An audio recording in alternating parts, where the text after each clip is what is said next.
well, most of high school, anyway, in your mathematical career. Like, there are jobs that use this and beyond, but it's not most of them. You know, it's like, we want to get you ready where you can go into a lot of different fields, and there might be some stuff of this that you will use, but, you know, if you decide that you are going to be a lawyer, you are probably never going to use this again. I recognize that. But if you think you're going to be a lawyer, and you get to college and you decide that that's a terrible idea, and you want to switch to like a science or something, you're going to need to have this background. So that's the reason why well, technically you don't have to have this class, but you're like Math 3. So that's why we like for you guys to take this. So you have a broad background in case, you know, whatever path you may decide. But I do realize some of the stuff that we do is not immediately going to be applicable to you in your life. But I like to at least point out where we can see, like, here's something I can see where somebody's using this somewhere. Then you feel like, well, at least it's good to understand. So, a sequence is an ordered list of numbers formed by some pattern. You have been doing this since you were in probably like first, second grade, right? You have been doing problems like 1, 3, 5, 7, blank, blank, blank, right? And so even when you were in like first grade, you could probably fill in 9, 11, 13, right? That is a sequence. Any list of numbers that is formed with a pattern, okay? So it could be super simple, like just adding 2 here, or, you know, consecutive odd integers right here is what you've got. Or it can be very complicated. So like, you know, my rule could be to take the square root and subtract 17 and then, you know, raise it to the 5th power, right? It could be very complicated. We're not going to look at those super duper complicated rules because they have very limited use. So a recursive formula is a formula that defines each term of a sequence using a preceding term, okay? So a recursive formula tells me how to get from one value to the next value. You guys were young whenever we did the switch from algebra, geometry, algebra 2 to math 1, 2, and 3. And math 1, 2, and 3 is supposed to be integrated, where we like have all these parts of math put together. I don't like it, but at this point it would be so hard to go back. I don't even care. I guess I'd rather them keep it the same so I don't have to redo all of my worksheets and everything. But they bought us these books that we had to use. I should show them to you sometime. They were just word problems. The whole book was word problems. There wasn't anything but word problems in it, and they were terrible, and I wanted to quit my job, but I couldn't find anything else that would let me be off June, July, and August. So eventually we basically quit using the books and went back to more of what we had done in the past. My life got better. Miss White retired. I got to teach calculus. I love my job now. So I'm glad I didn't quit, but I thought about it there. So one thing, though, I say all of that to say this. One thing that I did like that those books did is when they did recursive formulas, they didn't use this complicated looking notation where we've got this like A with these subscripts right here. What they did is they said next equals, like if I'm thinking about this list I just put here, like now plus 2. And then they would say the start value was 1. And I liked this because it made sense what you were talking about, right? So this means the number I've got right now, I'm going to take it and add 2, and it'll give me the next number in the list, right? So that makes sense. Like if I start at 1, so the number I've got right now is 1. I add 2 to it, and that gives me the next number in the list. And then I would just keep doing that to get the next number, right? So now I've got 3. I'm going to add 2. That gives me the next number in the list, and so on, all right? So I liked that notation, even though it's not like official mathematic notation, because you're taking what you got right now, you're doing something to it, it gives you the next number. Okay, but we have to use, which, I mean, at this point in pre-calculus, we should be able to handle the official notation. But we have to use the exact notation, the mathematically accepted notation, because this is something that book came up with. But if you wrote it like in a paper about math or something, or put it in a textbook, other than that particular crazy textbook that was terrible, then it wouldn't be official. So we have to use official, formal, I guess they call it formal recursive notation. So our start value, typically, we're going to call that, there's some, I like to call it a sub 0. Sometimes they'll call it a sub 1. The little subscript tells you which term you're dealing with, right? So your a, if the next number, if we let it be a sub n, right? So that the little subscript tells us whether it's like the first term, second term, third term, fourth term, fifth term. So if I have a sub n, it could be a sub 4, right? Then the one that we have now, the term that came before it, would be one less than that. Like, for example, if I'm thinking of actual numbers, because I think they're easier to think of. If I had a sub 4, then the one we have right now would be a sub 3, right? Or if I had a sub 7, then the one that came before it would be a sub 6. So if I have a sub n, what is the term that came before a sub n? It'd be one less, right? So we would write it as a sub n minus 1.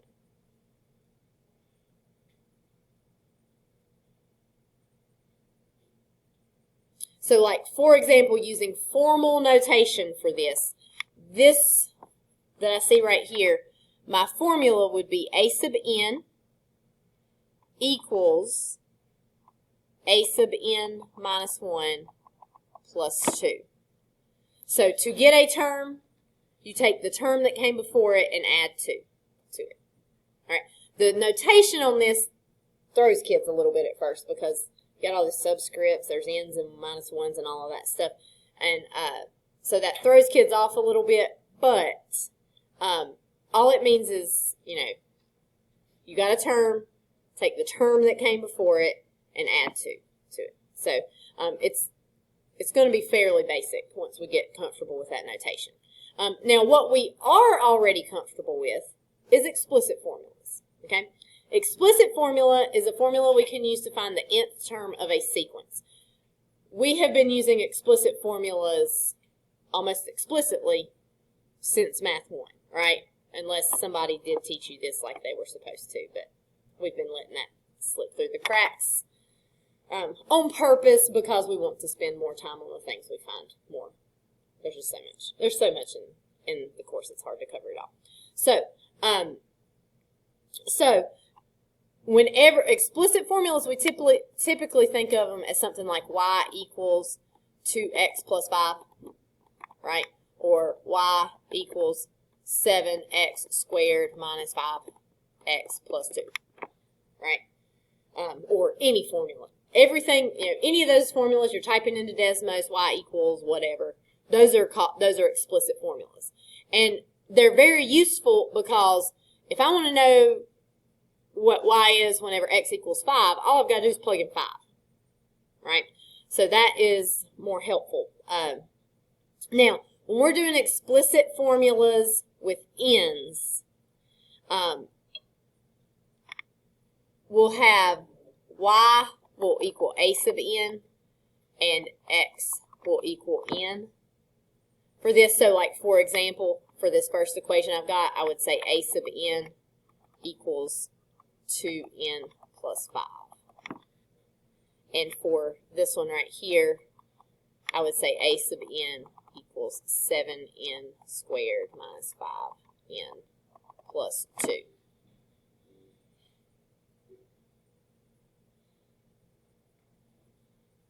To make a little note here, if the equation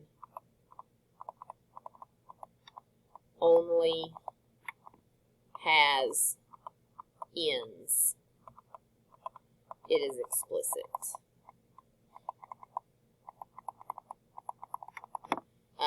If it has an a sub n minus 1, it is recursive.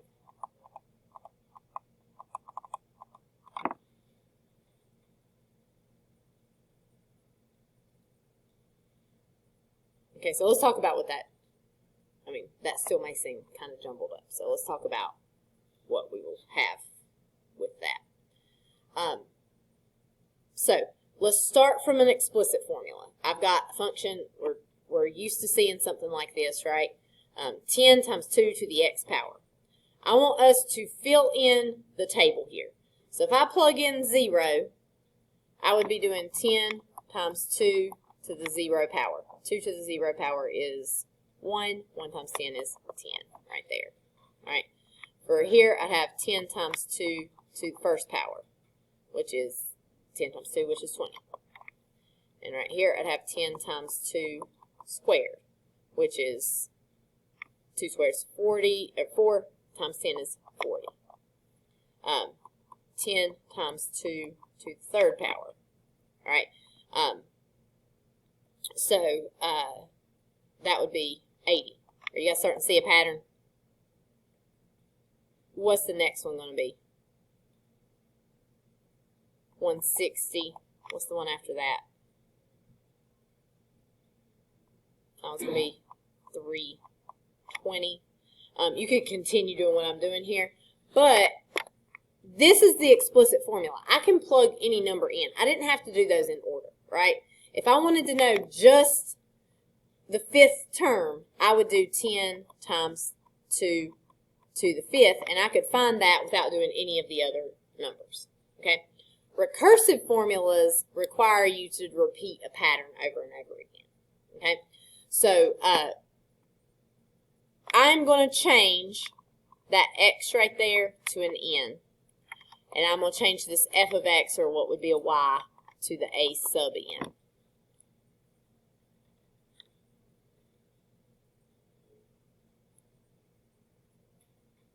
Okay, so if this, what all this means here is, like, if I'm looking at the line for 1, I'm looking at the first term. My n is 1. N tells you what number term you're looking at. If I want the fourth term, n is 4. All right, and then the value of that would be this here. So a recursive formula is going to look like this. It's always going to start with a sub n, or at least for the ones we're going to deal with. It can be different. And in fact, Delta Math gives you some that are different, and I had to do the assignment kind of funny because of that. But we are only going to look at ones where we're looking at a sub n, because we're not going that in depth to it. All right, so whenever you're looking at a recursive formula, recursive sounds like that word recur, right? Something is happening over and over and over again. You are not looking at what happens like when you plug in a number.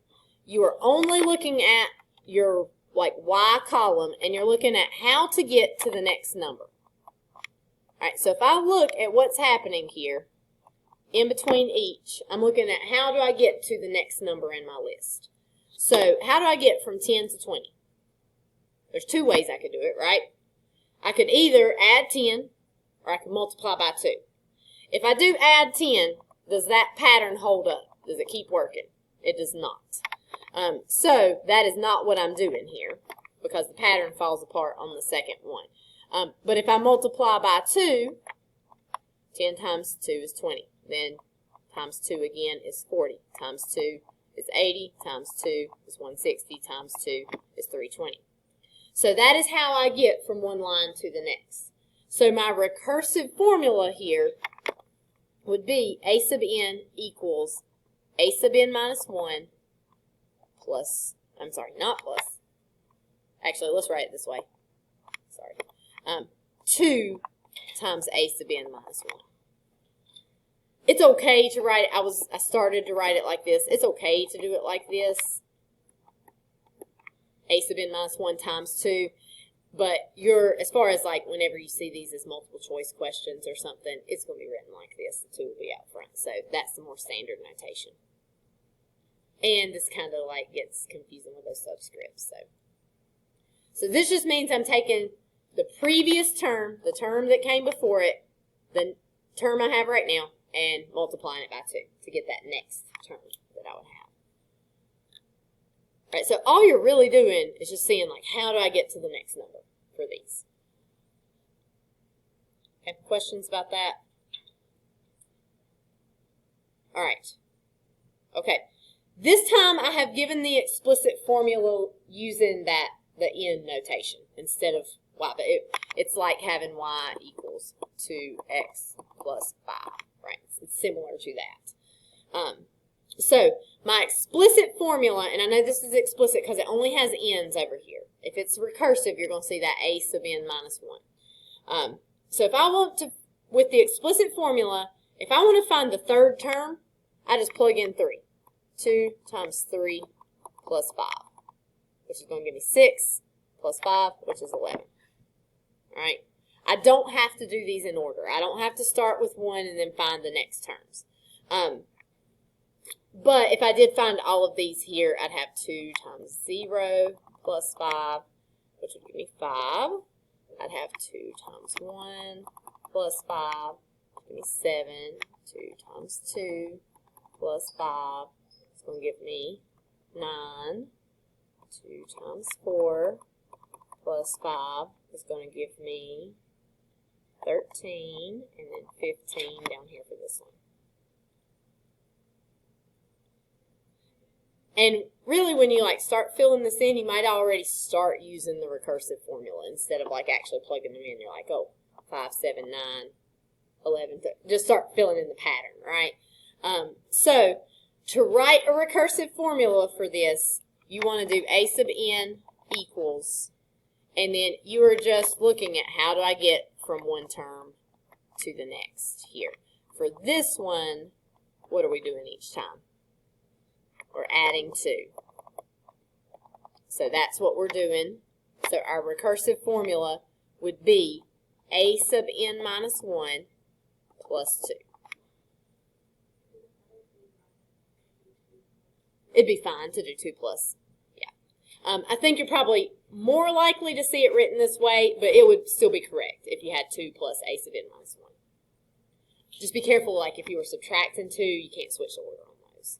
You could do like negative 2 plus a sub n minus 1 if it were that. But so that would be our recursive formula. So, so let's look at just writing a recursive formula for a situation. Okay, so I pulled some of these from Delta Math because that's where your assignment's going to come from. So these will look like what you'll see. So write a recursive formula for a sub n, the nth term of the sequence.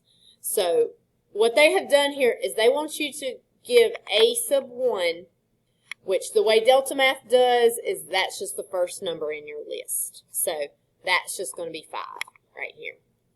So your a sub 1 is just the first number in your list. And then to write your recursive formula, you just need to figure out how you get from one number to the next. Okay? So here, how do I get, I'll go 5 to negative 30, negative 30 to 180. What do you think, Lily? Times negative 6. Perfect. And whenever you see it switching signs, if it's going positive, negative, it's probably multiplying by something. So we could say that a sub n equals negative 6 times a sub n minus 1.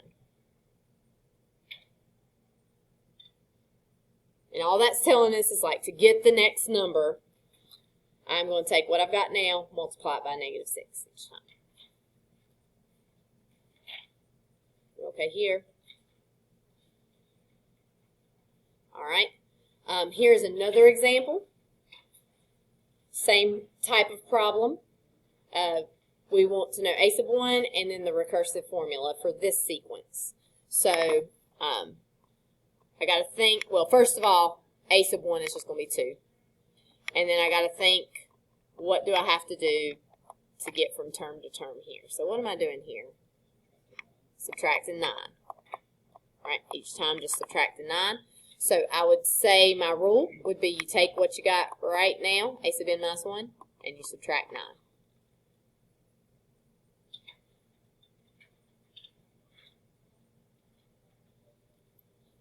Okay, we okay here? Okay, so here is a type of problem that you're going to see where you're asked to find a value of a term, but they only give you the recursive formula. Okay, so with the recursive formula, you're going to have to do something over and over and over again. You can't do like you do with the explicit, where if I want to know the fourth term, I just plug in 4. That's not how this one works. Okay, so they tell us a sub 1 equals 6. And then they're asking us for a sub 4. But with recursive formulas, you have to find a sub 2, a sub 3, and then you can find a sub 4. Right? You cannot skip terms, which makes these like less useful whenever, like, it would be better if we could just plug in 4, right? Like an explicit formula. But some things cannot be done with an explicit formula. Some things have to have recursive formulas. So that is why we need to know this. Now, what we're looking at today could be done either way. But for this, so what is my rule? What does my recursive equation tell me to do? Subtract 2. This is all that it means, right?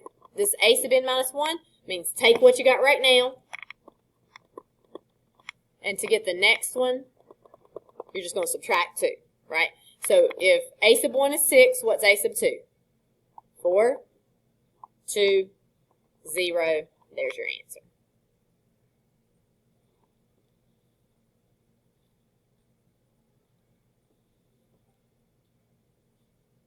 Okay, so if we had one like number 4, a sub 1 is 9, they give us that. They're asking for a sub 5, so that means we got to find a sub 2, a sub 3, a sub 4, a sub 5. I don't mind if you, like, you can do these in your calculator. You don't have to write all this down. I'm just doing it to be very clear so everybody's seeing what I'm doing here. So what does my rule tell me for this one? -3 times that a sub n minus 1, right? Because it's right next to it, so it's multiplied. So I'm just multiplying by -3 to get to the next line. So 9 times negative, we're going to need a calculator for this one, aren't we? 9 times -3 is going to give us -27. -27 times 3 is going to give us, times -3 is going to give us positive 81. Then we'll get -243. And then multiply by 3 one more time, we'll get positive 729.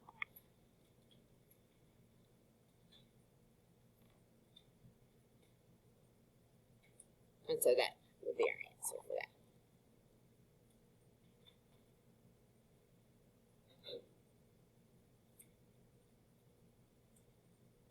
Okay.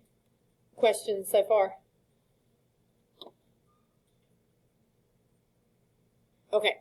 So here is where this gets a little bit trickier, although it's not. I think once you see the patterns, it's not so bad. It tells us to write a recursive sequence that represents the sequence defined by the following explicit formula. Okay, so they are giving us the explicit formula. I know that it is explicit because I don't see any a sub n minus 1s, right? All I see is an n, which I can just treat like an x, right? So, if you want to know a sub 1, or a sub 1, with the explicit formula, this means that n equals 1, right? That subscript is your n. So, all you have to do to find a sub 1 is plug in 1. So, I would do -5 times -4 to the first power. And that would give me positive 20. So there is my a sub 1.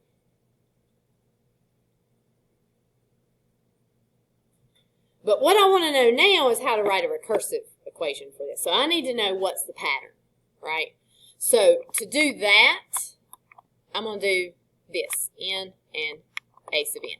So when n equals 1, we just found that we got 20, right? Let's figure out what we'd get for n equals 2. I'd have negative 5 times negative 4 squared, which would be negative 5 times 16, which would give me negative 80.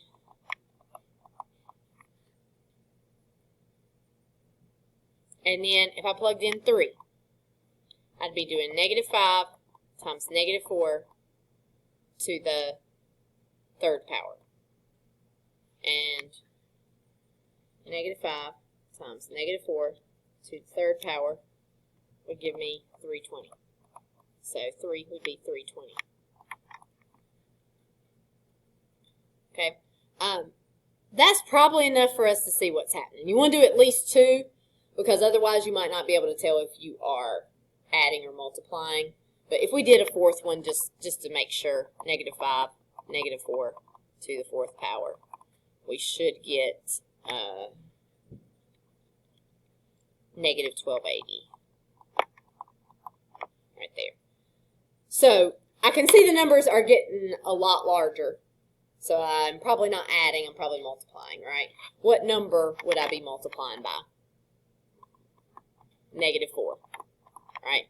And you can check it to make sure it's working out each time you're multiplying by negative 4, right?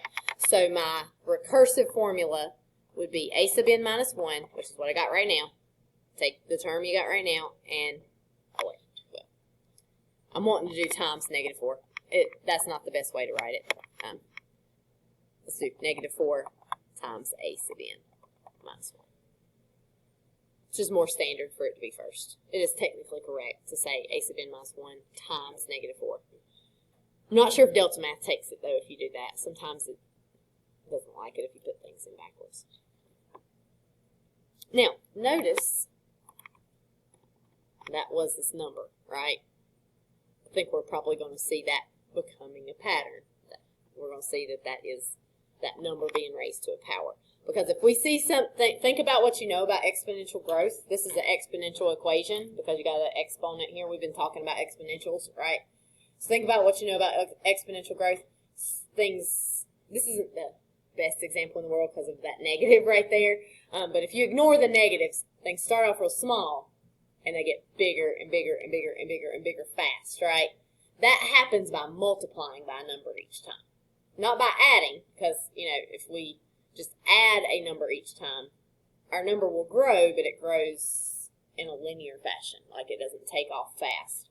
So when we have exponentials, we're going to end up multiplying over here. And it's going to be by that number right there. So once you see that pattern, you can use that every time. But I'm going to show you with the tables just so we understand where it comes from. Okay, here's an explicit, what type, this is our explicit formula. What type of function do we have here? Like if we graph, if we graph y equals negative 3 plus 4x, what's that going to look like?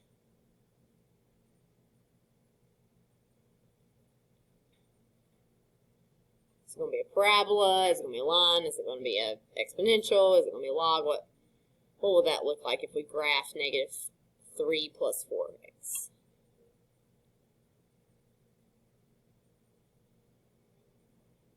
It's going to be a function. Would it be, you know, would it look like this? Would it look like a line? Would it look like a horizontal line? Would it look like a parabola? What if I write it this way? Y equals 4x minus 2, or minus 3. That's still the same.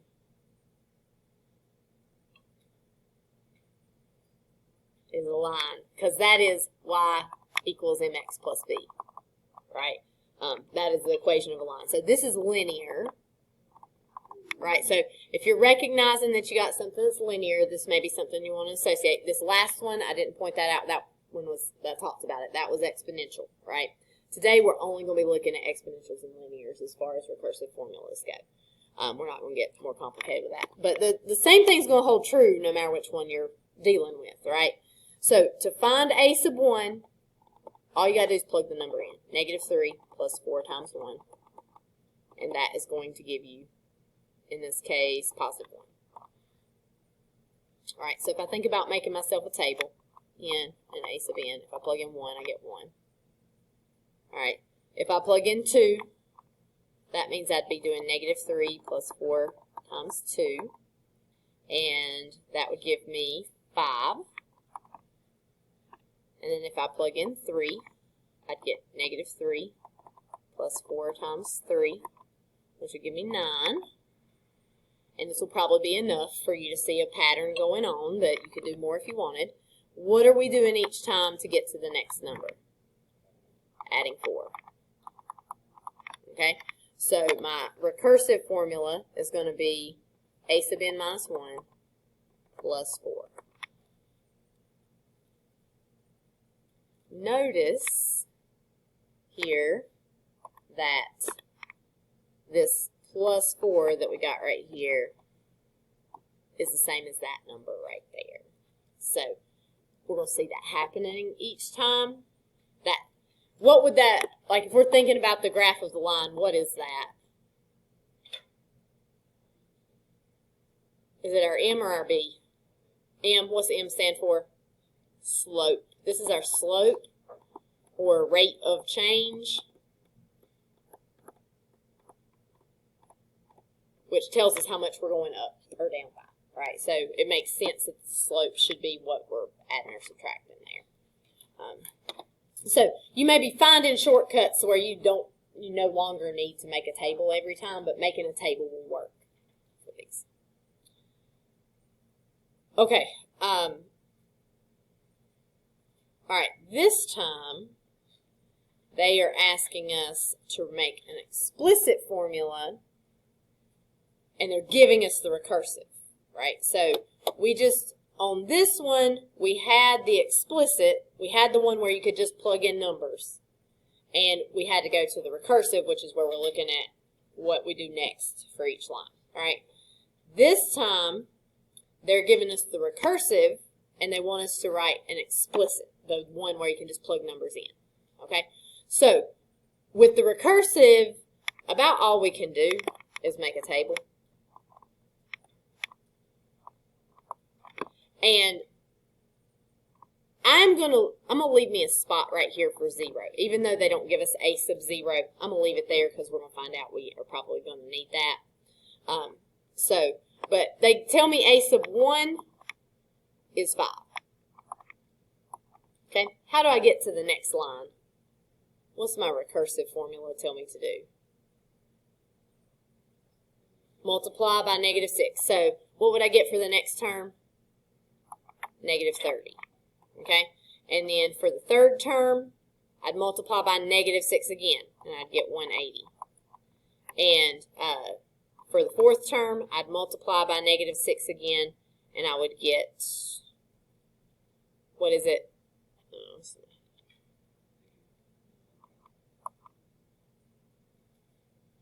What is it?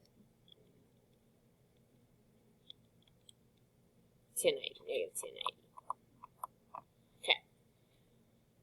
All right, so what we see here is we see something starting off low, especially if we ignore the negatives, and then it's increasing really quickly, right? So when we see multiplying here,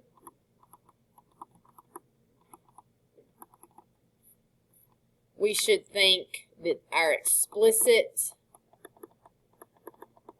is going to be exponential.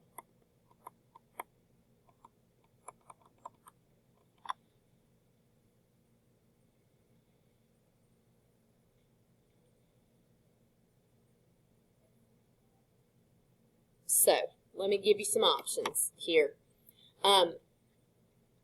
One option is to go with Coach Wood's favorite thing to do, and that is just use Desmos. All right. So if I take what I just did and put the table in, leave the 0 off for this,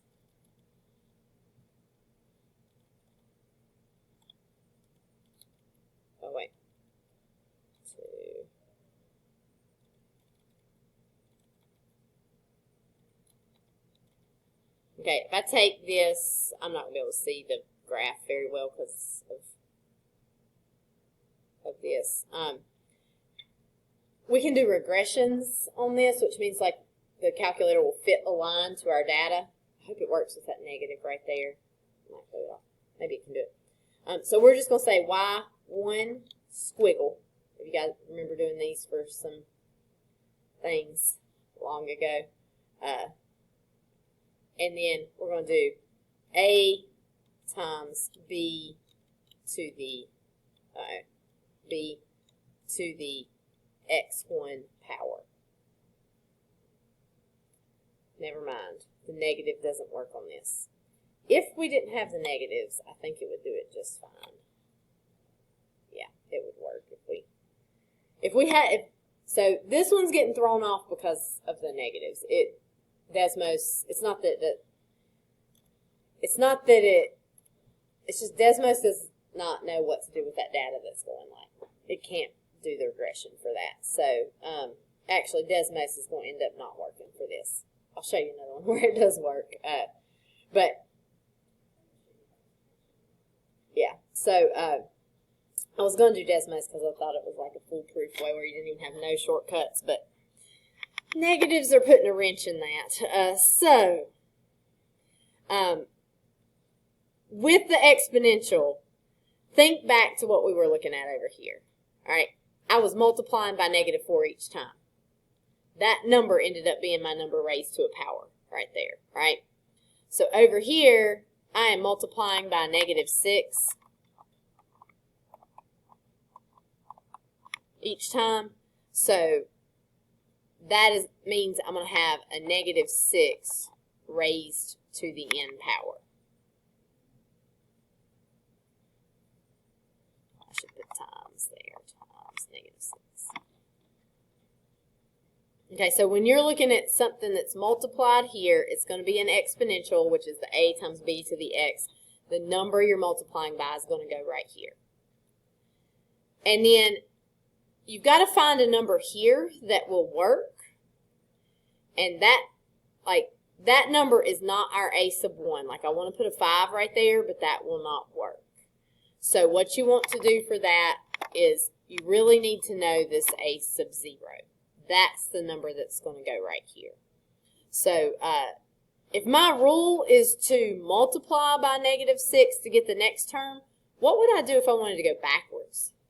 I would divide, right? So to go backwards up here, I would need to divide by -6, which would give me -5/6. All right, that is going to be our number out front. Now, Desmos may not do it for us with the regression, but Desmos can help us check it, because if we flip over here to Desmos for this one, I've got my table in. If I type in my equation that I just got, you do have to use y's and x's, so y equals oh wait, I'm not doing the right thing. Desmos. Y equals -5/6 times -6 to the x power. You got to use an x instead of an n, so Desmos can graph it. Is it honestly not graphing it? What is wrong with this?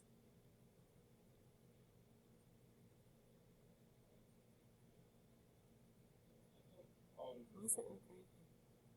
Example 1, it's like the same set of numbers. Mm-hmm. We have to write kind of the same thing, but we have to put the 5/6 on that one. So it's like it goes up by the same.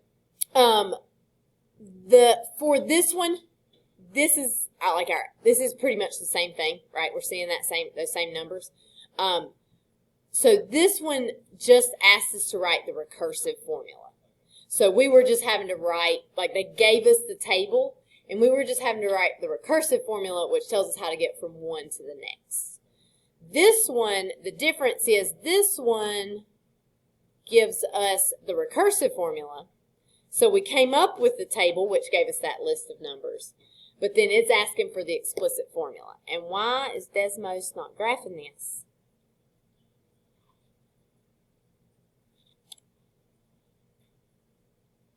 can't think of any reason why it wouldn't graph. Negatives and minuses are the same on Desmos, all right?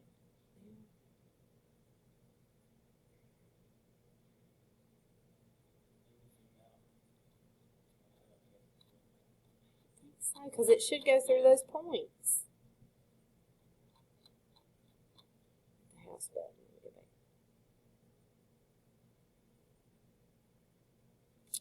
back. I think it's trying and it can't do it or something. It's that negative. The Desmos just doesn't work well with the negative. I wonder if the calculator will work. It may not either. Let's just try it real quick. I shouldn't have put a problem with the negative in it here as our first example with this one. Let's go to y equals, and let's type in negative 5, 6 times negative 6 to the x power. Okay, here's something you can do. All right, so that negative is throwing Desmos off, and Desmos just can't handle it.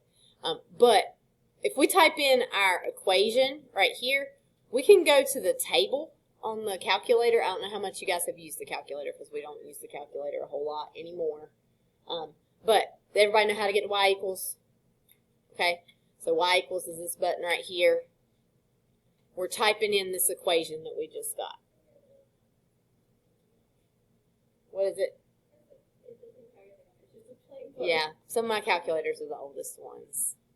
I think mine has been the... Well, some of my calculators are new because I've replaced ones that died, but lots of them are old.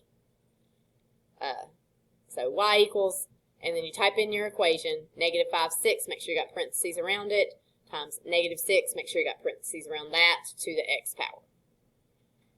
All right, please work. Then you can look at a table for this. So if you do second graph, you should get a table. Now, yours might look like mine. Yours might look better than mine. Yours might have 0, 1, 2, 3, 4, 5. If yours says 0, 1, 2, 3, 4, 5 over there on that left-hand side, your calculator has been reset and you don't have to worry about anything. Mine, I have been doing some other stuff in this calculator, which is making it do this weird thing. So, all you have to do for, if this happens to you, what my issue is I have gone to table set, which is second window. It says table set right there above it. So blue button and window gets you to table set. I want my table to start at 0. I want it to go up by 1. And what I had changed is I had made that independent variable where you ask for it, where like I can type in a number. Because I was doing something that we do at the end of this class where we were doing limits. So I want to change that back to auto. You can also do second plus sign 712, reset your whole calculator and it'll do it, but it'll also wipe out like any other thing that it'll clear out your y equals. If you do that, you'd have to put it back in, which is not that big a deal. So if I go back to my table now, I've got this. Are those the same numbers that I have over here in this table? Right here. They are. And so that lets me know that equation works for that recursive formula. So that kind of checks our work there.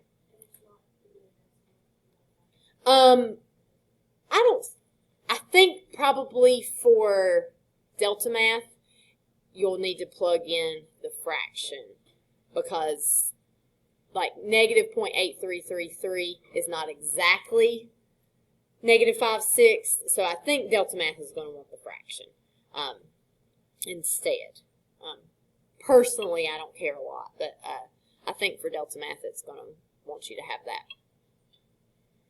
decimal. And what you'll see is that these will typically be multiple choice whenever you see them, so you won't have to make a decision on that. It'll just be one or the other. Decimals like 2.5 would be okay to put in decimal, but any repeating decimals or anything that's not precise that had to be rounded, you wouldn't want to use. Okay, so ignore that I wrote that there. All right. Okay, let's do another problem. This time notice that we are adding. Okay. So if we are adding, like last time we were multiplying on our recursive formula, we are adding 9 here, we're going to get a linear explicit formula. So let's make ourselves a table. N, A sub n. I'm going to put a 0 right here because you're going to see we're going to use that number, but we don't have it yet. It tells me 1 is 4. How do I get the next number in line? What does my recursive formula tell me to do? Add 9, all right? So I would do 4 plus 9, which would give me 13. For my third value, I'd add 9 again, I'd get 22. Fourth value, I'd add 9 again, I'd get 31. You can keep going as far as you want, but this will probably be far enough. Okay, so let's see. I know this is adding, this is linear. Let's see, Delta Math should do this. And it'll do the exponentials as long as you don't have a negative. The limitation on the Delta Math was the fact that it was switching from positive to negative. And then that made Delta Math have a seizure that no longer it couldn't do it. I shouldn't have said that. I'm sorry. That may have been insensitive. I apologize, Holly. I'll say it. I will use the term that my mom liked to use that had a conniption. I tell my kids I'm going to have a conniption sometimes. I'm not sure if that's an actual medical situation. It might be, but I'm pretty sure it's just something old people say. So, all right, so let's go over here. Let's put in a new table. All right, 1, 2, 3, 4, 13, 22, 31. Okay, and then this is going to be a line. So lines are y equals mx plus b. So we just do y1 squiggle mx1 plus b. And it's going to work. See how our line showed up? It goes through our points. So it worked this time. This will work for your equations as long as you're not switching from positive, negative, positive, negative, positive, negative. And that's when Desmos can't handle it and we got to do it in a different way.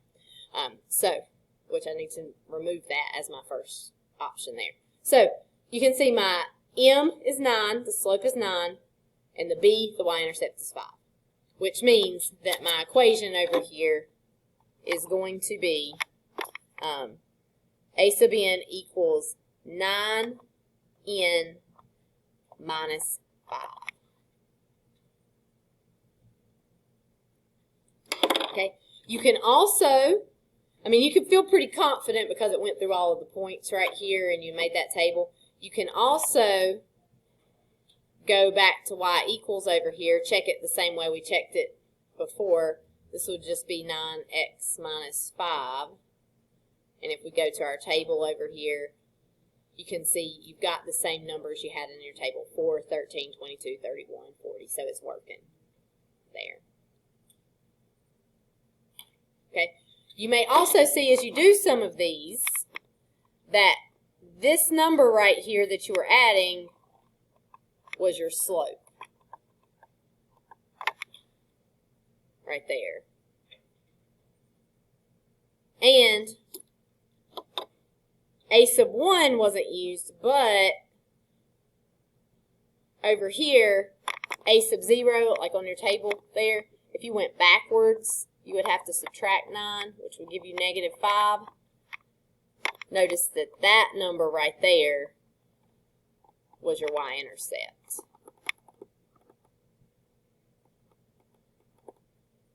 So as you do these, you might find some sort of shortcuts where you may quit using Desmos. You may just make those assumptions, which is fine for those. But I find students have a hard time remembering which rule applies where, so looking at the table seems to work a little better consistently for that. Okay, questions? All right, so your homework is going to be on Delta Math, and we've got like 30 minutes, so hopefully you can get most, if not all of it done. Let's see. Log in here. We are.